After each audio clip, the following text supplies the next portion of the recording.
is the start of the Tangerine Dream Team show, and my name's Coral Reeve. We'll be soon speaking with our guest who's calling, and she's our guest from New Mexico. However, I'll let Freedom and I introduce her after one more song here. New Mexico. Out on the range. It sure is quiet here tonight, and tomorrow smells like rain. A new moon gathered up the sky. The sun abide and waved goodbye and sent another day to bed. Coyotes singing lullabies. Lullabies. New Mexico. Oh, oh, oh. Ain't no place quite like it that I know. It's larger than life, and I'm hanging on with all my might to this place that I've come to know. New Mexico.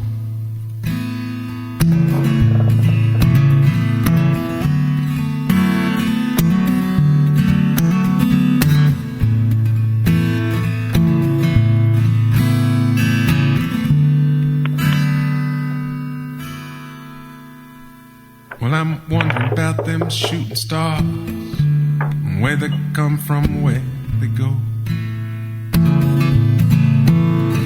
Are they chasing down the ghosts of Billy Kid, Jesse James, Geronimo? Across the full moon rising up tonight, oh my God, what a beautiful sight in this place that I call my home, sweet home. Mexico. New Mexico. Oh, oh, oh. Ain't no place quite like it that I know. And I like it like that. Larger than life, and I'm hanging on with all my might to this place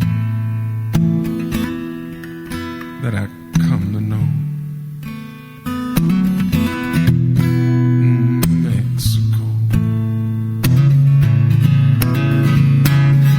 It's larger than life, and I'm hanging on with all my might to this place I call my home, sweet home. New Mexico.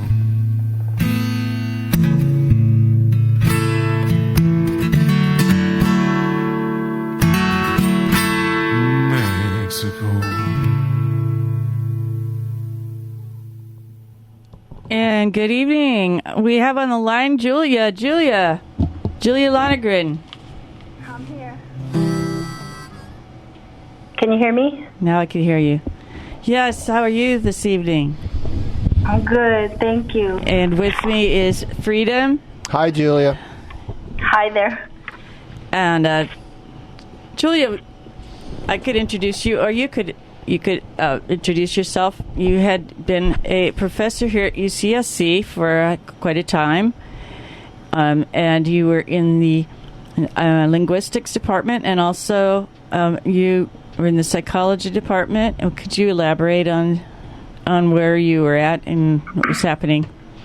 Yeah, I was invited to the University of California, Santa Cruz, and I studied in the Department of Psychology under the famous embodiment and metaphor scholar Raymond Gibbs.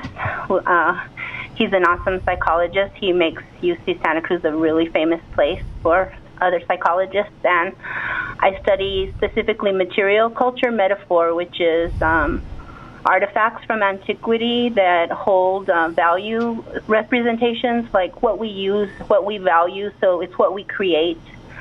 And through those artifacts, I study anthropology, linguistics. It's interesting, the embodiment, the whole concept of cognitive metaphor theory. So I'm a metaphor scholar, but metaphor is just not in linguistics. It's in the physical world. So I very much like material culture, which is actually, antique pictures, antiquity, and that's kind of where I started my interest in these last 5 books that I've written. And these books that you've written, they are quite historical, maybe historical fiction, and they're quite interesting, but they have a lot of reference to actual events. The latest one is The Secret Life of Billy the Kid, written this year, if I have that name, the title correct. Yeah, The Secret Life of Billy the Kid. I just finished that book in this last year, and it's been one of the most interesting books. I was working on Billy the Kid at least for 3 years prior, and 6 years writing about contextualizing the person in relationship to other people. So, yeah. And I would like to say really surprising. What the regular version of Billy the Kid is that he was a 19th century American gunman who participated in the Lincoln County War and became a frontier outlaw in the American Old West. According to legend, he killed 21 men, but it's generally believed that he killed between 4 and 9. And he killed his first man at 18, and then it goes on and on. And it says his build and his stature, and that he had blue eyes and this and that. But the big surprise you want to say is Billy was. Yeah, Billy the Kid is actually a woman. It's actually a woman. Billy was a woman. And what valid proof do you have for this proposal that you are making? Well, it wasn't just, the thesis just didn't start there. I did a lot of research on the persona before that actually became clear through what I use census data, I use historical data. I actually have the family tree I've been working on. So I have the Ugin family tree, which is the root of where the Wells Fargo children come from, and she's on there. But I was working on her character already when I was writing my first 3 books on the history of Santa Cruz and the California land grabs. She's in my first 3 books, which are called The Haunting of Mission Santa Cruz, Mexico, from 1708 to 1876. She's in there as Mary Mangles, the wife of Klaus Spreckels, who was the famous sugar baron that worked with the famous Hines of the ketchup, who was actually a real estate baron in Santa Cruz. And these 2 famous founders, quote unquote, Mary Agnes finds a small part in the initial books as Mary Mangles, and that's the Mangles Mansion. It's in Aptos. It's actually behind the Bayview Mansion. It's called Klaus Mangles Mansion. Klaus Spreckels was her first husband, and Mary Agnes, where they confuse Agnes with Mangles, they did a lot of these semantic shifts, and so she turns up in book 1 and book 2, and I'm already writing a lot about her before I start tracing their tracks. So by 1876, there's some major changes that take place, like lynchings and the land grabs, and the people that are guilty, they move into Lincoln County as Mormon colonizers, settlers. Yeah, they come into northern New Mexico as settlers. And so I'm kind of tracing what they're doing. So I came to New Mexico to continue the research, and I'm kind of following the tracks of characters in the first books that actually came from Monterey and Santa Cruz. And Lincoln County is in New Mexico, but New Mexico used to touch California, and not until, 1853 when New Mexico, I have that in that stuck in my mind. New Mexico was a state in 1912, but California was in 1853. Is that correct? Well, so there was the first series of Mexican-American wars between 1848 and 1853. And just like every war, it's justifying killing of these people, killing of people, and you think war, you think equal battle, you think equal playing ground. But actually, it wasn't really the case. And so many people were killed in the 1848 to 1853 Mexican-American wars. And this is when Santa Anna fell, supposedly, the largest part of Mexico, which is larger than, the rest of Mexico. And California and New Mexico was at different boundaries then, but it was still New Spain. So during the time of New Mexico, like Albuquerque, it was already New Spain. And this was really early since before the Pueblo Revolt of 1650. But Spain and New Mexico kind of laid on each other horizontally. And the Camino Real goes up to Santa Fe, but there's two routes that head towards California.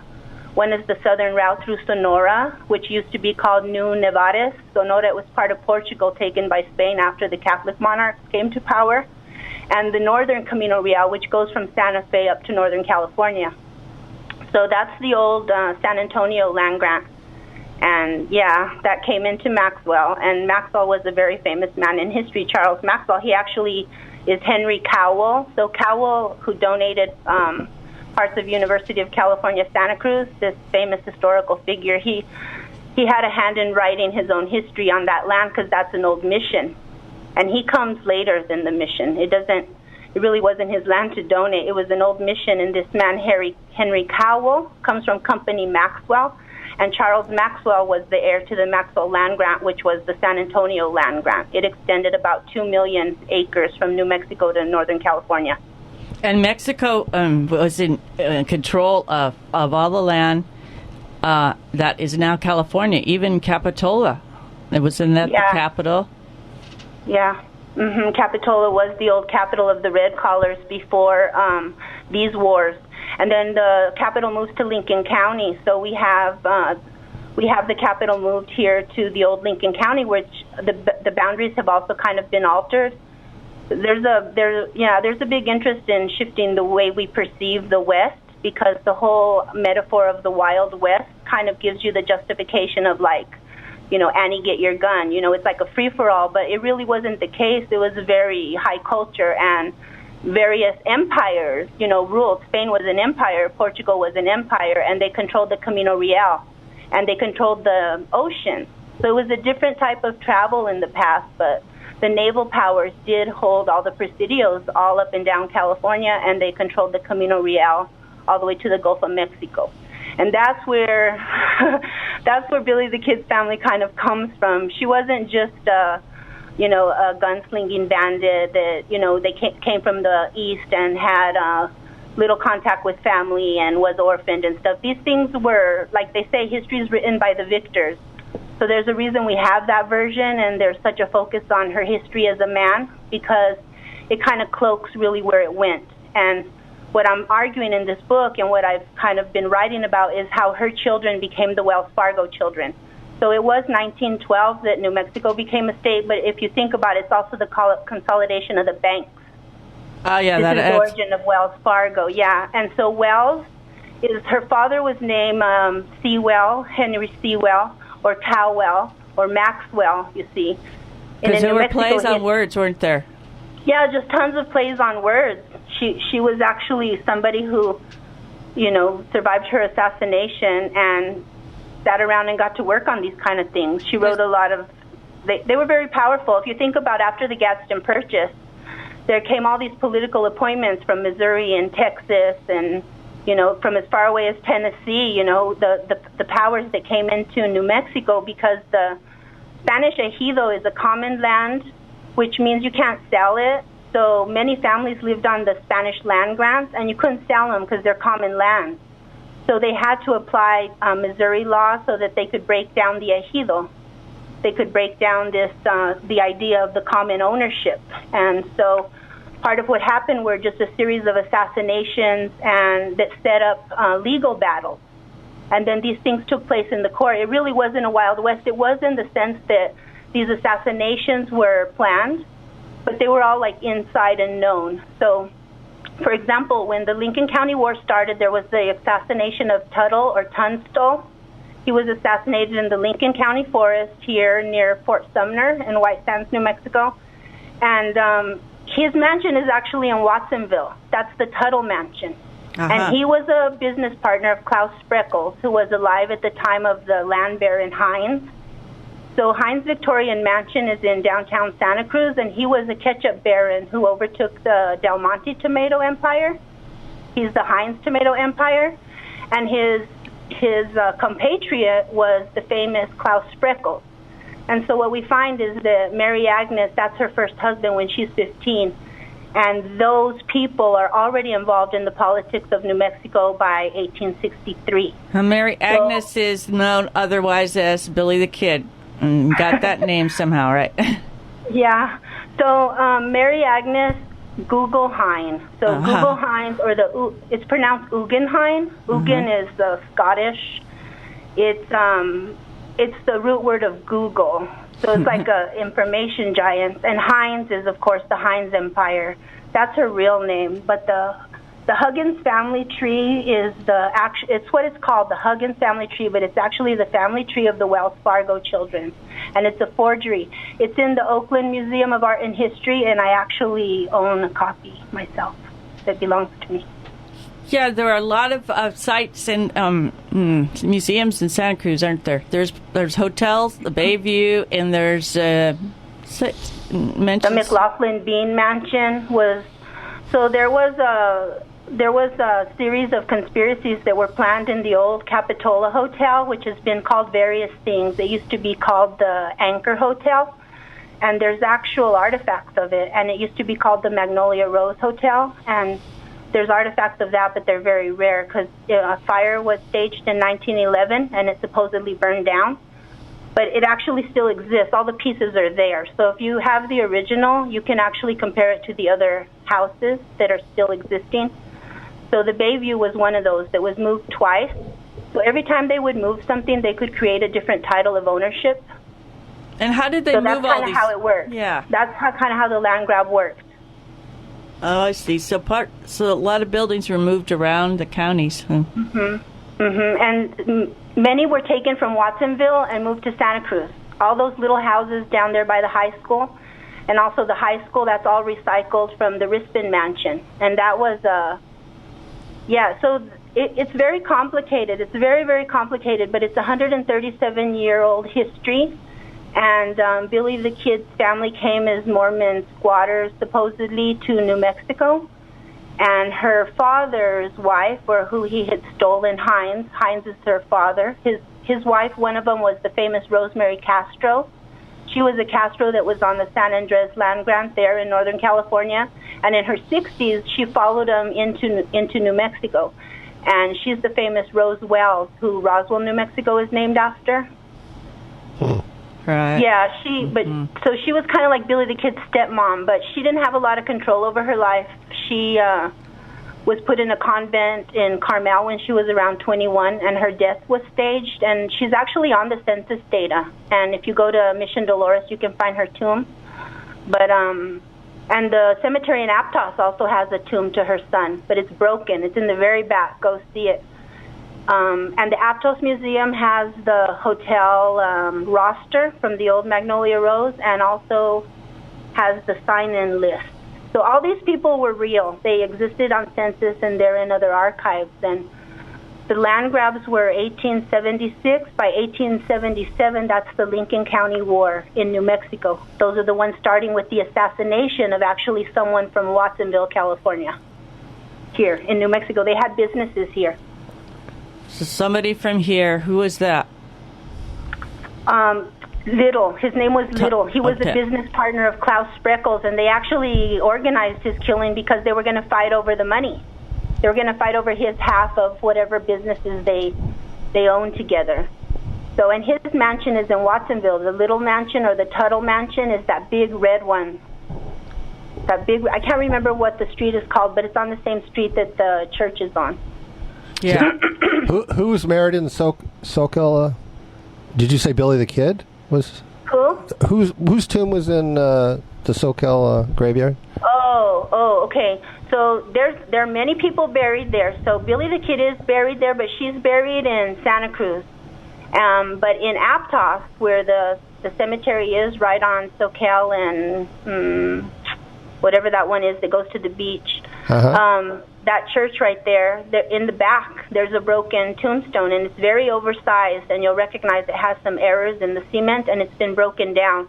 But that's to Rosemary Castro's son, who was raised by Hines in Mission Carmel. His name was George Castro, but his baptism name was Rudolfo Napoleano Castro, and it wasn't Rose's son with her husband, because she had a marriage to him when she was like 16. It was arranged, and he was 63 or something like that. So, yeah, it's real complicated what they did, but basically what had to happen in the land grabs was that you had to know who to marry or who to steal. So they did a lot of stealing of important women that were actually on the San Andres land grant. And so Billy the Kid's mother comes from that mission as well, in Mission Carmel. She was stolen by Alfred Frederick Joseph Hines, the Santa Cruz Baron and the Congregational Minister of Santa Cruz. He worked with Klaus Spreckels. He stole her in 1838. Rose Castro was in the mission by then, and so was Carmen. And Carmen was a famous Portuguese princess from Davenport, the Hubbards. You call Hubbard or Hebert or however you pronounce it, but they were Martina Castro's relatives, and Martina Castro was on the San Andres land grant until 1803. So that's when she died. And so one of the Portuguese princesses, these women were born in Sonora, Mexico, I think, at the same year Abraham Lincoln was born, like 1808. By 1817, they were already on the coast of California. And it was still Mexico, but what was happening is that Mexico was having a war against Spain for independence. So it's 1818, and there's a war between Mexico and Spain for independence, and all the people that are in Mexico that are of the royal families are basically going into hiding.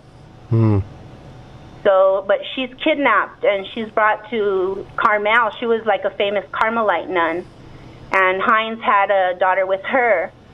And then, he was a really bad person, so he controlled a lot of who was going to marry, who was going to have children together, and that's Billy the Kid's line. So what I find in the research is that Alfred Hines is her father, and her mother was Alice Sullivan Doyle, who's buried in the replica of Mission Santa Cruz. If you go in the replica and look at who's in the floor, it's a Doyle. So the Doyle family goes back to the Angevin princesses of the Prit. Prit is the root word of Brit, Britannia, but they were exiled into Celtic Cornwall, and this is the origin of Hines' family. So they were very powerful people that go all the way back to, the time of the monarchs and the fights in between families, royal families.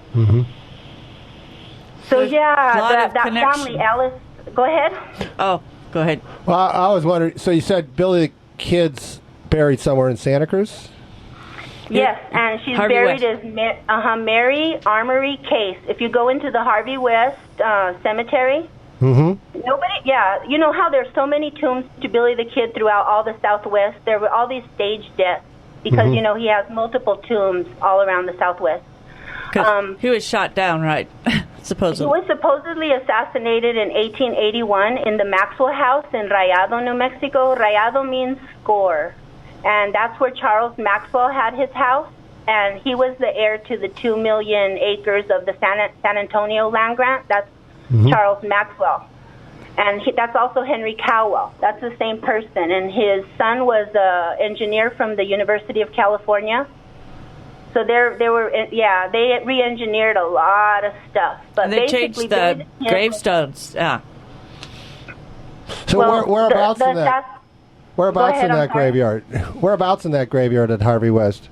Okay, so this is what, pay attention. This is the very interesting part, is that the stone, as you walk in, and it's kind of hard to describe, but it's not up the mountain. It's on the side, it's closer to the street, and she has 2 headstones, and they face, one on her feet and one on her head, and they face each other.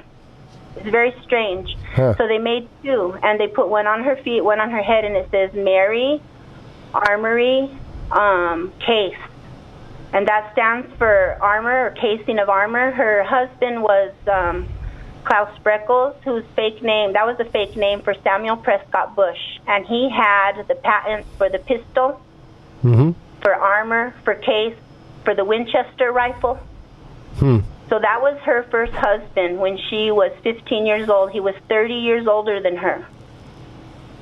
And so she's buried as a joke. If you put Mary A. Case, it's Mary Mack. You know the story, that rhyme that the children sang, Miss Mary Mack, Mack, Mack, all dressed in black, black, black? That's her. That's Mary Mack. And she's buried as Mary Mack. So if you'll find her by those initials, and take her some flowers for me if you go there. Take her some flowers. I forgave her a long time ago. Because no one goes. Yeah, she did a lot of bad stuff, but I forgave her a long time ago. And there's a lot of other rhymes too you're talking about. Yeah, she wrote the one of the "No one likes me, everyone hates me, guess I'll go eat worms." She wrote that one. And she actually, though, was very sad, but she did eat worms. Her father used to abuse her, and so that was something she did to show him that she couldn't be broken. Like what they did didn't mean nothing to her. And her father was her husband, right? Her father was actually her grandpa and her dad. But her first husband was Samuel Prescott Bush, and he had the fake name Klaus Spreckles, and he turns up all over the Gadsden Purchase. Wait a minute. Her father and her grandfather are the same person? Yeah. So there's some incest going on there? He was a pedophile, and he did a lot of incest. And my second book, which is on the Mission Carmel, and he lived there with eight other people. So I wrote in detail about his family, because it was just so confusing. I had to write it down. It's not one of my best books because it's all about who's who and who's who and who's who. But he lived in Mission Carmel, and there was no Catholic Mass per se, because there had already been a 10-year plan to desecularize the missions after the expulsion of the Jesuits in 1777.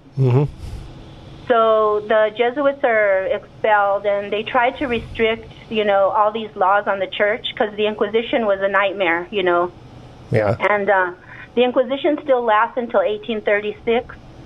So Hines is in power. He's still around. He's born around 1800.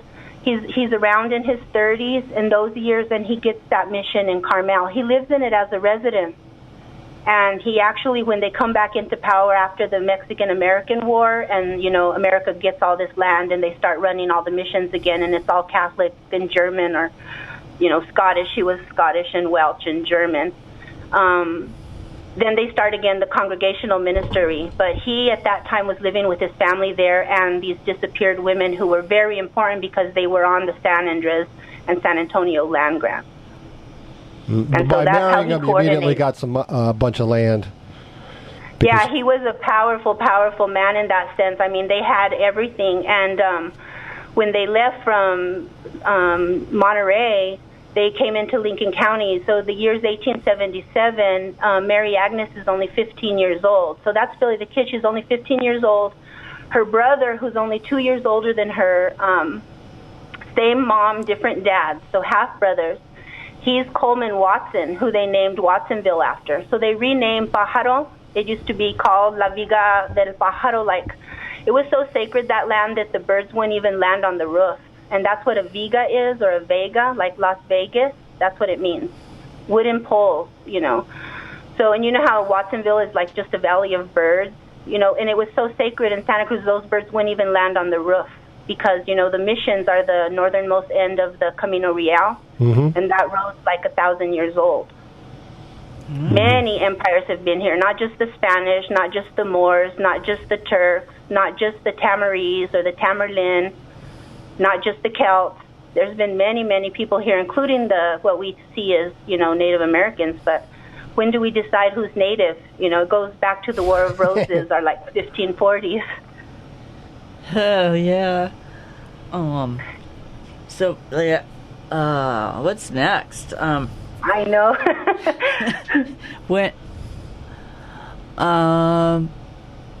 Gosh, lost my train here. Yeah, well, what happened is that when they came into New Mexico, the Lincoln County Wars were initiated, and the two gangs, so to say, one of them was the McSweeney gang, Mr. and Mrs. McSweeney, and this is actually Samuel Bush and Mary Agnes, and that's their fake name. Sweeney or Greeny or Breeny, those all the same root word. It comes from the word breen or bean. So the bean or breen family, yeah, and that's kind of just a play on language. They would change things slightly, and back in the day, you could have a staged death and, turn up as someone else. So Billy the Kid's staged death was in 1881, and she turns up somewhere else. So she actually goes back to Santa Cruz, and she becomes the first school teacher at the mission up on Mission Hill. And that little school that's called the Rodriguez Neri Adobe, it's on Mission Hill. It's one of the only adobes still standing in Santa Cruz. It's the recycled bricks of the original church that fell down in 1858 earthquake. So at the same time of the Mexican-American Wars, there was like two major earthquakes in Santa Cruz. The church fell, the bell tower fell.